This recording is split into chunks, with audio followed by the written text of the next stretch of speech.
Bom dia, pessoal. Tudo bem? Pessoal, hoje eu vou falar com vocês a respeito de hidrostática, né? Hidrostática seria fluidos em repouso e tem também um conceito de hidrodinâmica, que seriam fluidos em movimento, tá? Mas hoje nós vamos falar então de fluidos em repouso. Primeiramente, pessoal, vou falar aqui a respeito da densidade. Densidade, vocês sabem que é a razão entre massa e volume de um corpo, tá? Quando vocês vão determinar densidade, você pode determinar a densidade de qualquer corpo, certo? Agora, massa específica, aí que está a diferença, tá, gente? Por mais que seja a mesma fórmula, né? Mas a massa específica, como o próprio nome diz, é específico de uma substância. Então vamos dizer, você determina a massa específica do ouro, massa específica do chumbo, da água, enfim, você vai falar de uma substância apenas. E aqui no caso, falando da densidade, nós falamos aí de corpos, tá? Vocês sabem que a massa, sistema internacional, ela é dada em quilos. Como vocês sabem que o volume, sistema internacional, é dado em metros cúbicos, tá? Então a densidade, assim como a massa específica, tá? Densidade e a massa específica, a unidade do sistema internacional vai ser o quilos por metro cúbico. Só que nós temos duas unidades que a gente aparece muito em exercícios, tá, gente? Que é o gramas por centímetro cúbico e o quilo por litro. Então, só para vocês saberem, tá, gente, não quanto que vale. Então, ó, 1 grama por centímetro cúbico é a mesma coisa que 1 quilo por litro, certo? Só que quando nós vamos falar sistema internacional,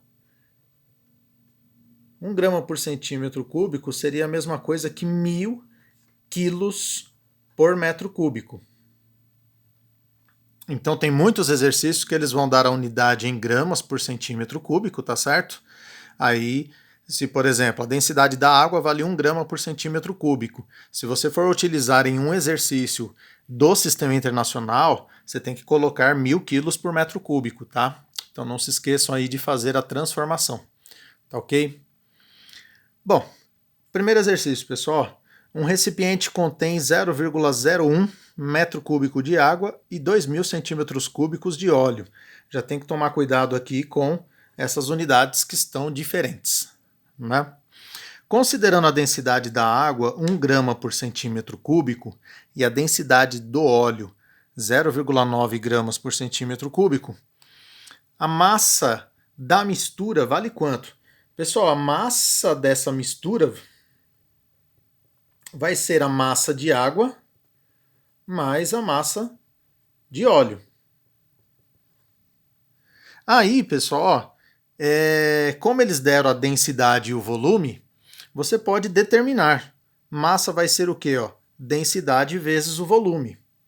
Então, a massa dessa mistura vai ser a densidade da água vezes o volume da água, mais a densidade do óleo vezes o volume do óleo. Então, a densidade da água está falando aqui que vale 1 grama por centímetro cúbico. Tome cuidado com as unidades, tá, gente? Ó, se eu estou utilizando aqui centímetros cúbicos, então eu tenho que transformar isso daqui para centímetros cúbicos, tá? Então, 1 metro cúbico, para transformar para centímetros cúbicos, eu tenho que multiplicar por 1 milhão no caso, certo? Então vai dar aí a mesma coisa aí que 10.000 centímetros cúbicos, tá certo? Então só não se esqueçam de fazer aí a conversão, tá, gente? Então aqui é a mesma coisa que 10.000 centímetros cúbicos, tá? Densidade do óleo vale 0,9 e está falando que tem 2.000 centímetros cúbicos, então vezes 2.000, certo? Então a massa dessa mistura vai ser 10.000 mais 1.800, certo?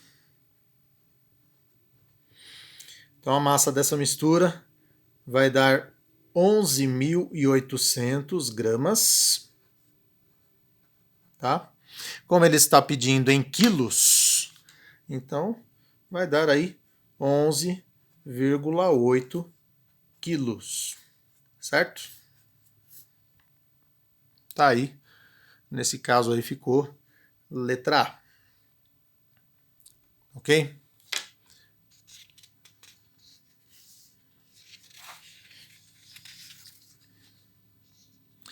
Pessoal, densidade relativa.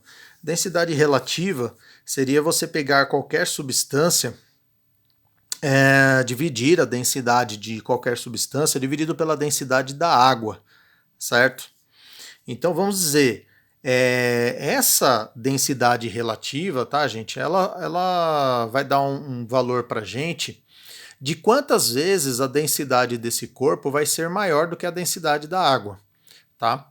Às vezes nós podemos também comparar duas outras substâncias, fazer densidade relativa do chumbo em relação ao ouro, enfim, tá certo? Eu vou dizer aí quantas vezes uma densidade vai ser maior do que a outra, tá? Como eu estou dividindo duas densidades, tá, gente? Então o valor que der não tem unidade, tá? É o que a gente chama aí de adimensional, tá certo? Então se der 2, vai ser simplesmente 2, dizendo que a densidade vai ser 2 vezes maior, tá bom? E aqui, pessoal, nós temos o peso específico. Peso específico seria o peso dividido pelo volume, tá? Como aqui massa dividido pelo volume seria massa específica, então eu também posso calcular o peso específico fazendo a massa específica vezes a gravidade, tá certo?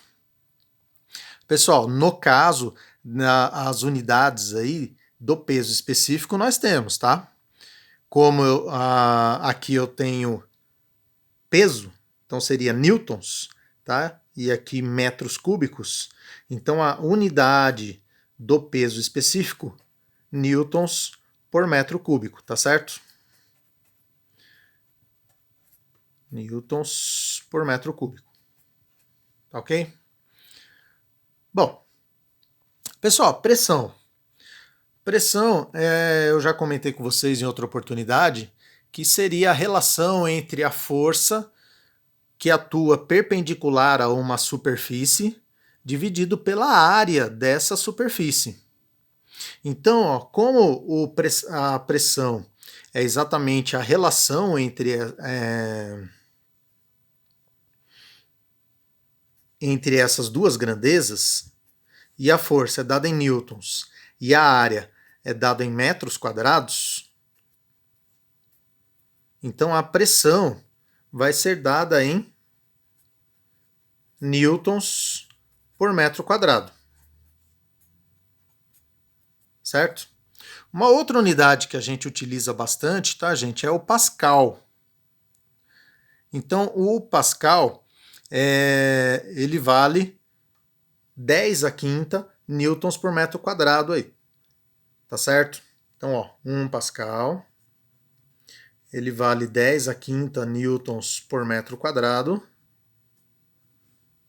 Certo? E nós vamos falar aí também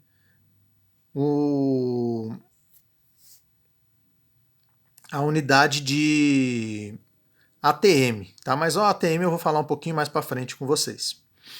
Pessoal, como a pressão ela é inversamente proporcional à área, quanto menor a área, maior a pressão que vai ser exercida.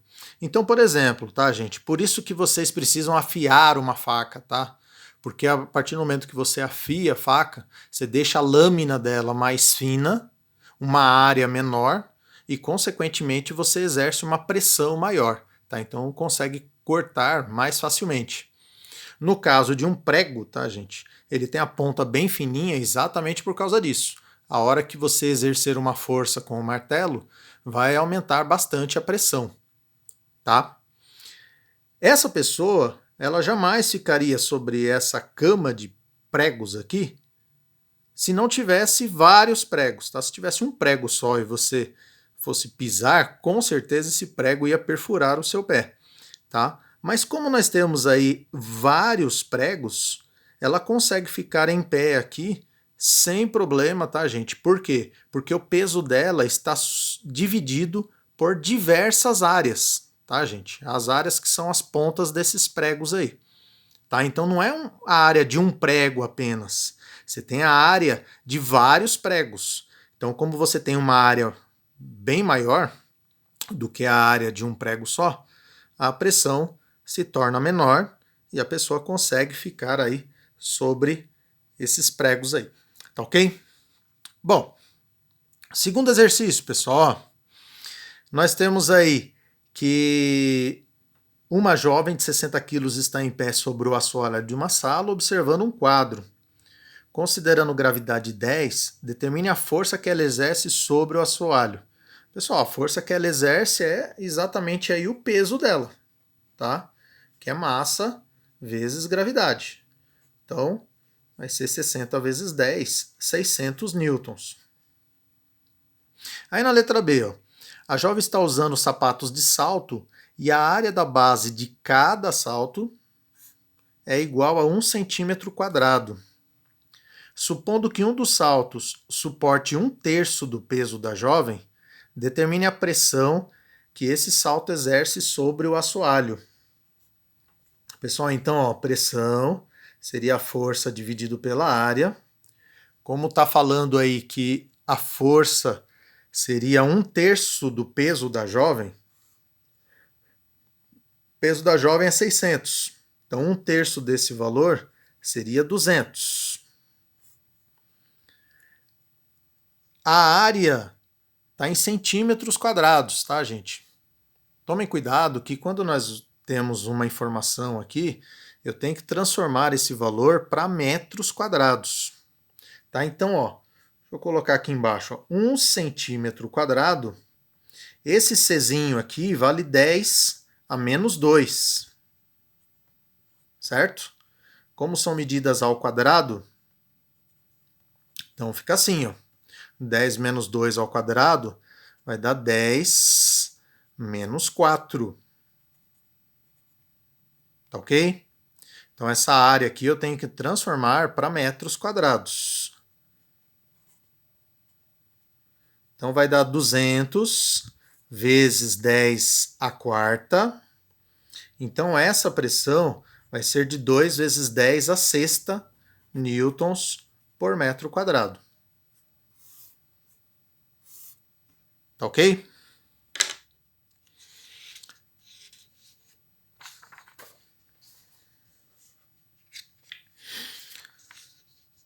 Pessoal, pressão atmosférica e pressão manométrica.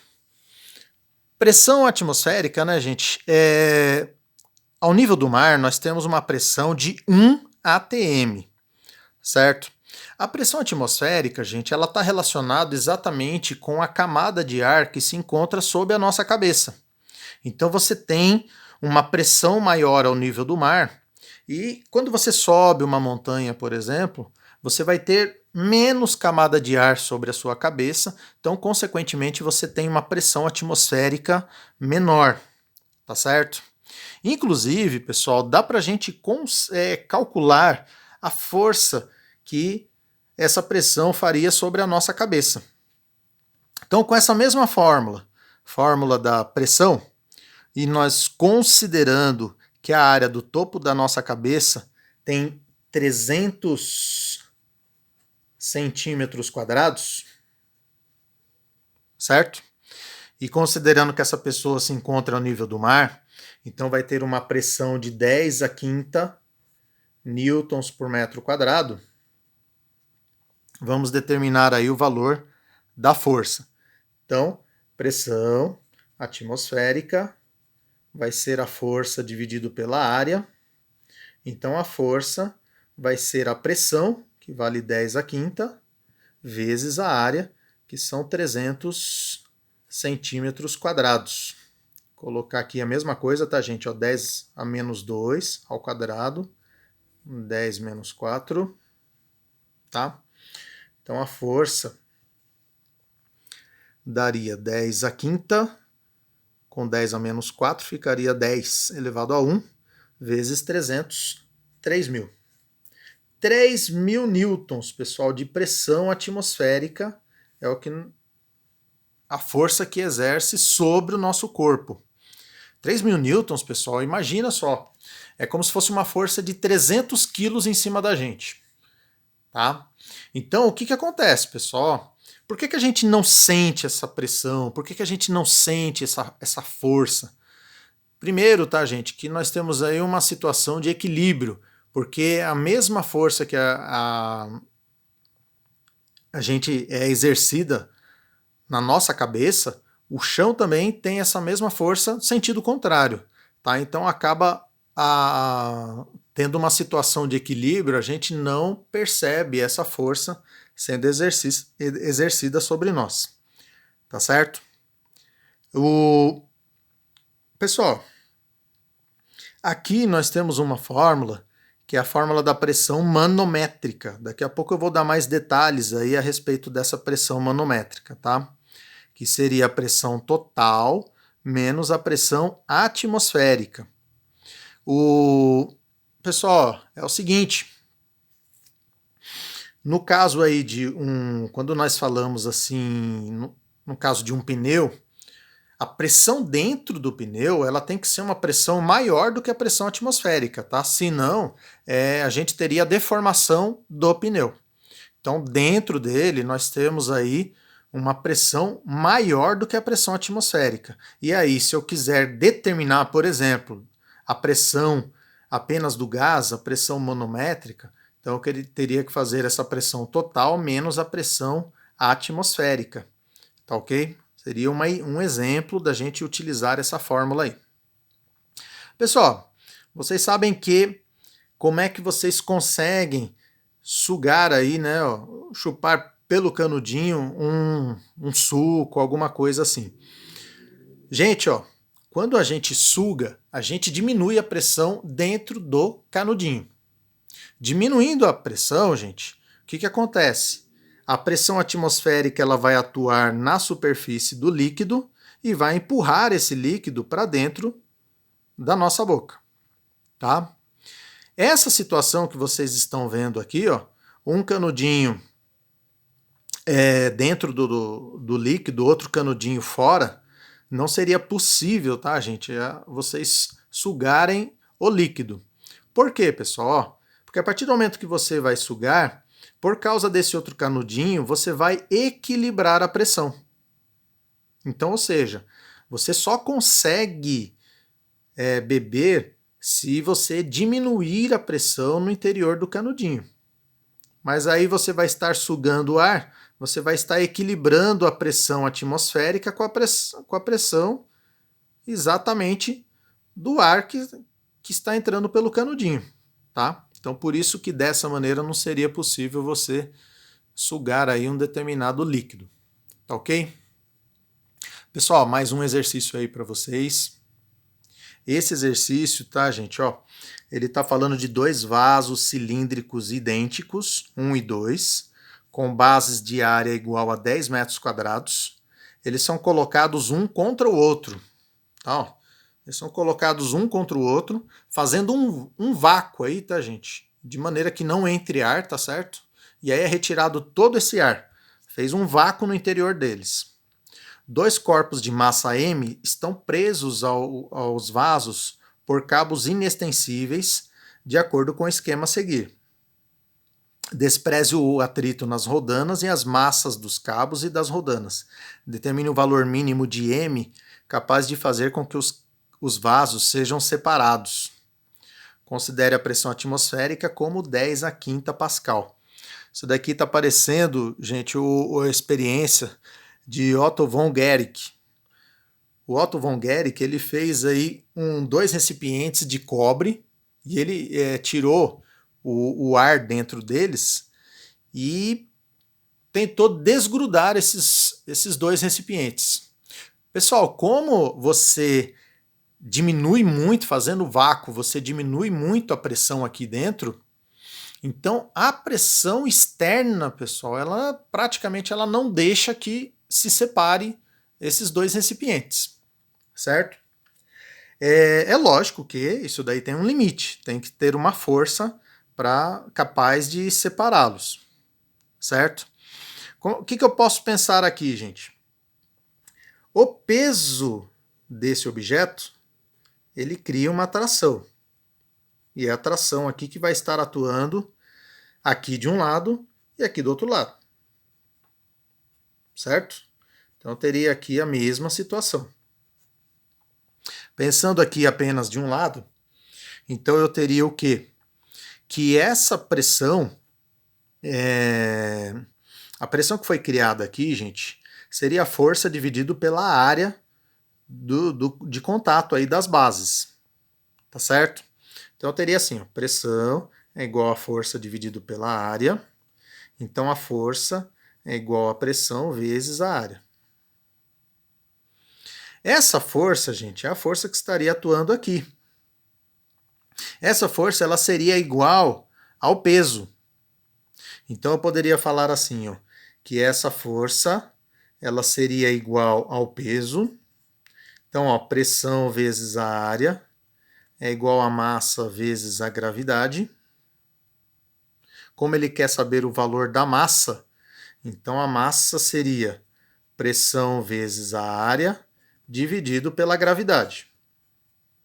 Pressão a gente tem aqui 10 a quinta pascal, a área 10 metros quadrados e a gravidade 10.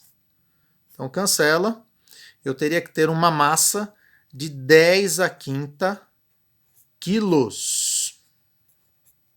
Tá?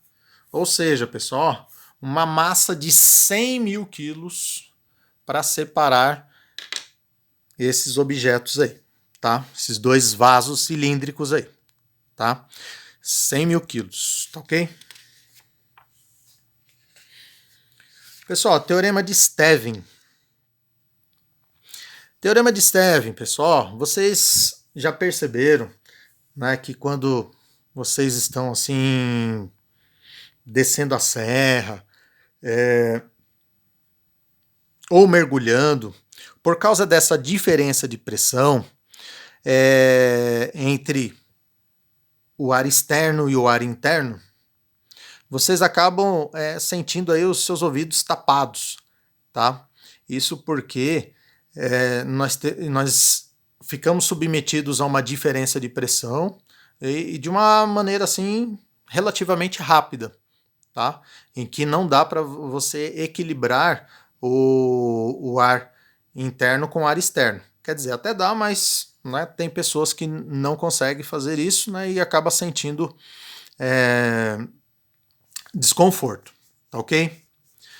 Pessoal, Stevin, esse físico belga, ele descobriu como que poderia calcular aí a diferença de pressão entre dois pontos. Então, ó, ele pegou aqui, ó, ponto 1, ponto 2. Então você tem a pressão da parte de cima, a pressão da parte de baixo. O que ele fez, pessoal? Ele destacou como se tivesse um cilindro de água entre P1 e P2. Olha lá, ó. Ele pegou aqui e estudou esse cilindro de água que está contido aí dentro do líquido. Tá ok? Pessoal, uma situação de equilíbrio, nós vamos ter aqui uma força resultante igual a zero, certo? Então, ou seja, essa força F1, a força do líquido, ela tem que equilibrar com essa força F2, tá certo? Força F2 para cima, F1 para baixo, ou a força do líquido para baixo também. Então eu teria que a força F2, ela teria que ser igual à força F1 mais a força do líquido. Tá ok? O que seriam essas forças aí, gente? A força nada mais é do que pressão vezes a área. Então eu teria pressão 2 vezes área, pressão 1 vezes a área, mais a força do líquido aí. Tá ok? Essa força do líquido, pessoal, ela seria exatamente igual ao peso do líquido, que seria a massa vezes a gravidade. Tá certo? Só que aí, gente, vocês sabem da fórmula da densidade,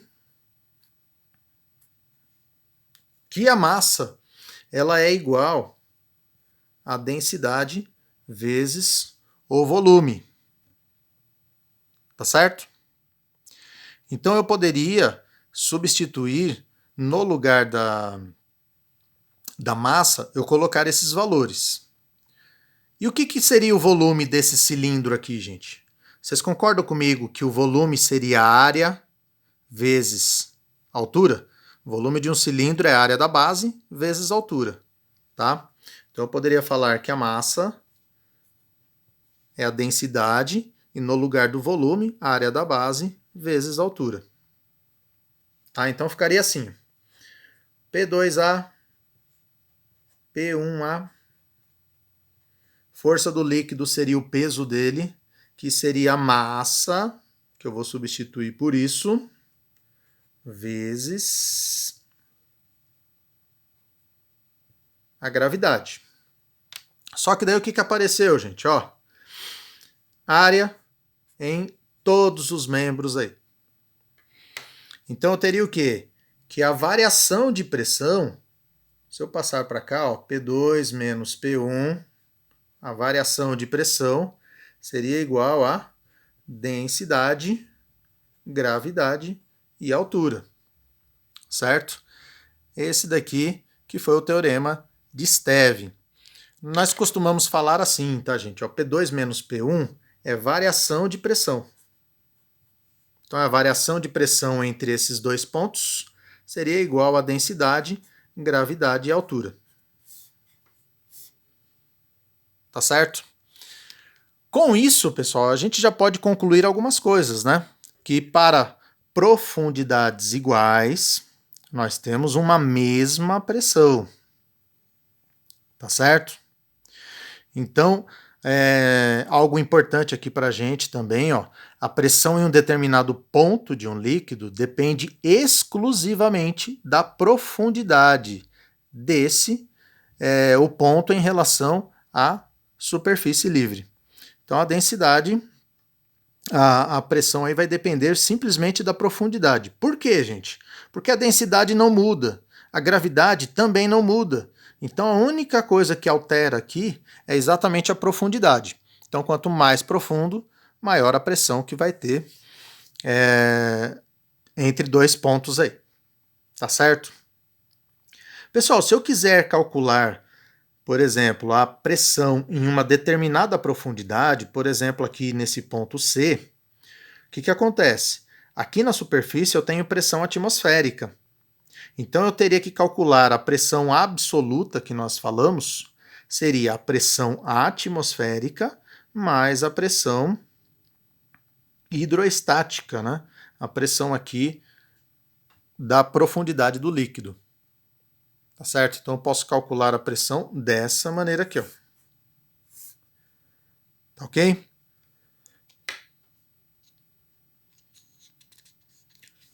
Bom, pessoal, eu vou encerrar a aula por enquanto, tá, gente? Até a nossa próxima aula, tá, gente? Eu vou continuar ainda esse conceito aqui do Teorema de Stevin, certo?